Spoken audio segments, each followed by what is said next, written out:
Okay, hello everybody. Welcome back to the chat today. I'm Kevin, and today we're back to our first World War topic. Our topic today is about the World War, of course. So, in the last week, we already know about lots of different types of planes, the conscription, about the Navy, and also about the destruction of the world. Also about the Christmas Eve too.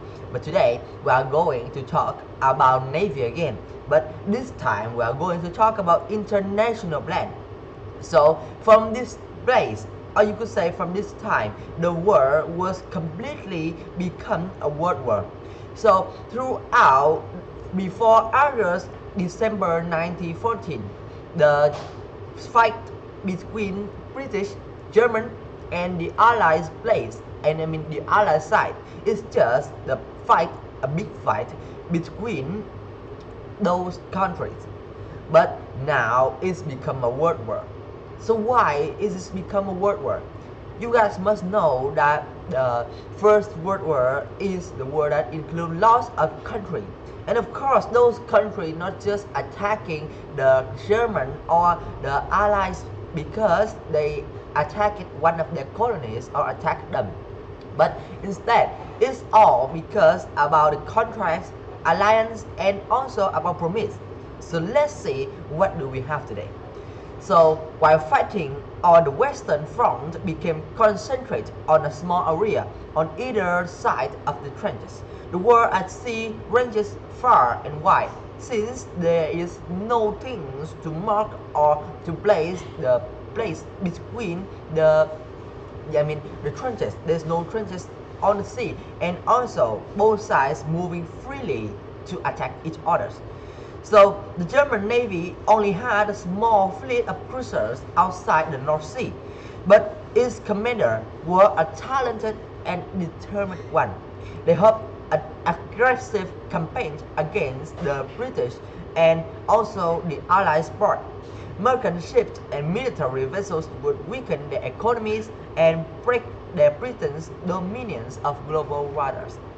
So the British, which on the other side also think of it that way. They know that the German generals is a very talented one, so they decided to attack first. They tried to attack before Germany had a chance to strike. Their first target was Germany's largest naval base outside of Europe, and the port of Tsingtao is the target. This is the port on the Chinese coast. Here, the German fleet in the Far East, under Admiral Maximilian Graf von Spee, consists of two large battle cruisers and three smaller ones.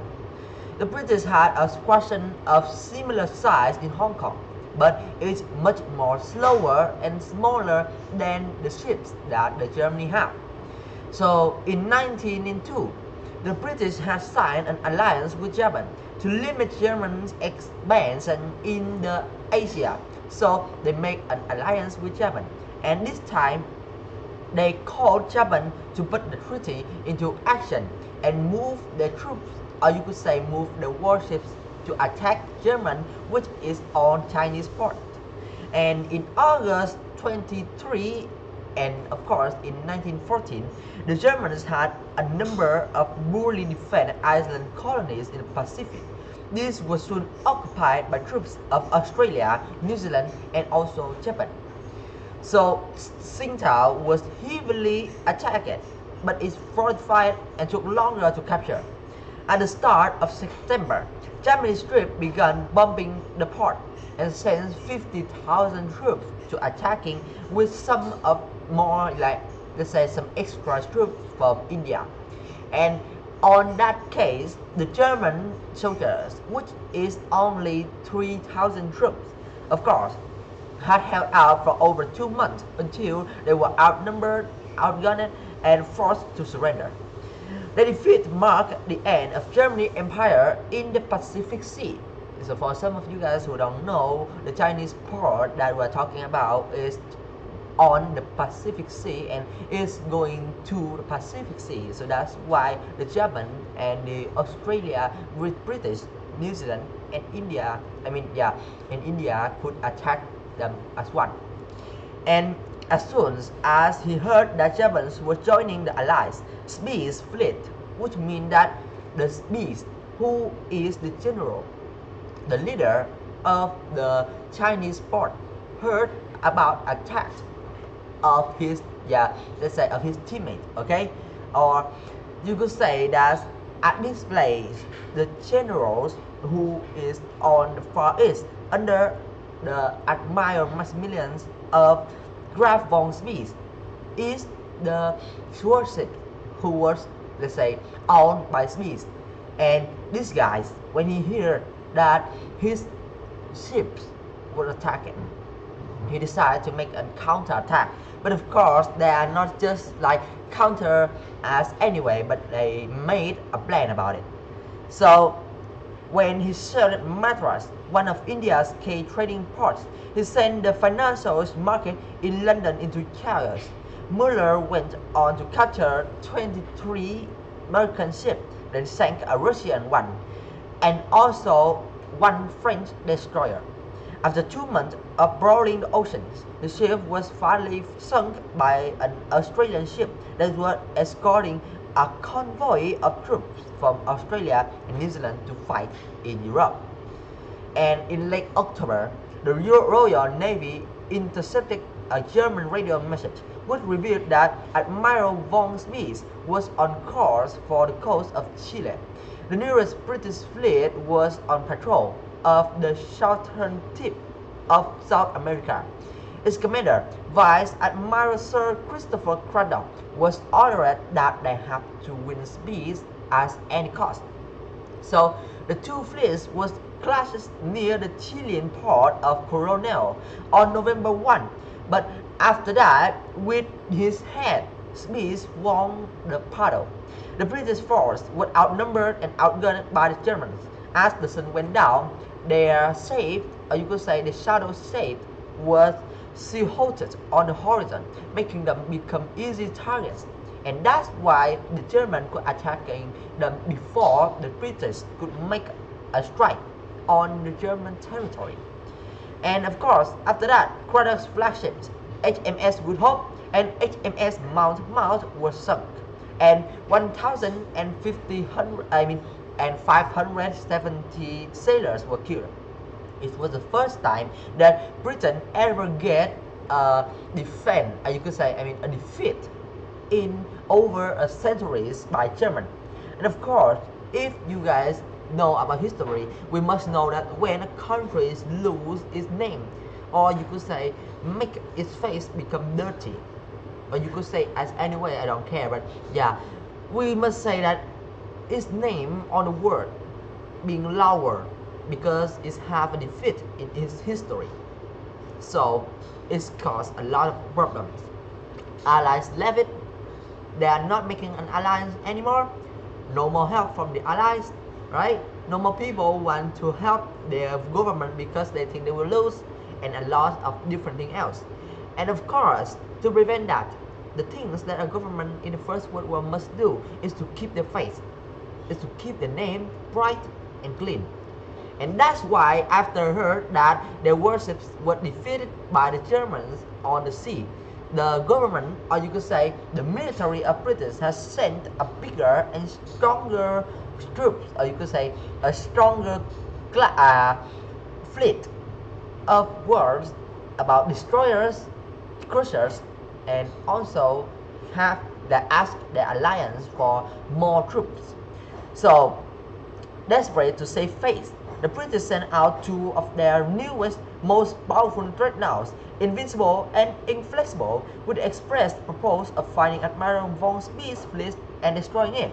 Of course, with the help of the Allies and also of their, let's say, smaller troops and smaller ships. German High Command ordered Graf von Spee to return home since they know the dangers of the mission. But with the British Navy hot on his heels, Spee knows this is the mission impossible. He thinks that he never made it. So instead, he resolved to do as much as mischief as he can until my ammunition runs out or until a few far superior in power succeed catching me. The Royal Navy had a radio communication station in the Falklands. Thinking it was undefended, Smith decided to attack. But this was exactly where invincible and inflexible blazed. Okay, this is where the two newest dreadnoughts used to fill up their fuel. And of course, the British counterattacked. Outgunned and low ammunition, 4 German cruisers, including Smith's one, were sunk. And of course, including him and his sons, his 2 sons, were drowned in the sea. And after that, he went down with his ships, and in his 2 sons were 2 of the 2,200 men who was drowned in the sea. And German sailors was died, okay? And after that, the Japanese cruisers war was over. Just like that, we must say that there's a lot of war happening just this time. The place and also the plans that was made by Germany is good, of course, but the problem is just that the British made so many dreadnoughts and they also have a big amount of fleet. And that's why that when the Germans, or you could say the Smith's fleet, was outnumbered and outgunned, the British still having the chance to give, or you could say that, order more fleet and even the 2 newest dreadnoughts to find Smith's fleet and destroying it to keep their face with their allies and with their citizens. Okay, so after all, this is just about plans, and also we must see that the range of the world now has coming into a big national, and of course it's become a lot. It's going to include a lot of alliance, and this is one of the main problems which caused the war become a world war, because there's so many countries made alliance with 2 main countries, which is the British and the German, and that's why they include a lot of soldiers, a lot of people to the death, and also create a lot of war in all over the world. Okay, so that's all I want to say with you guys today. Thank you for listening, and our video is a little bit too long, so this is where we say goodbye. See you in my next video. Bye bye.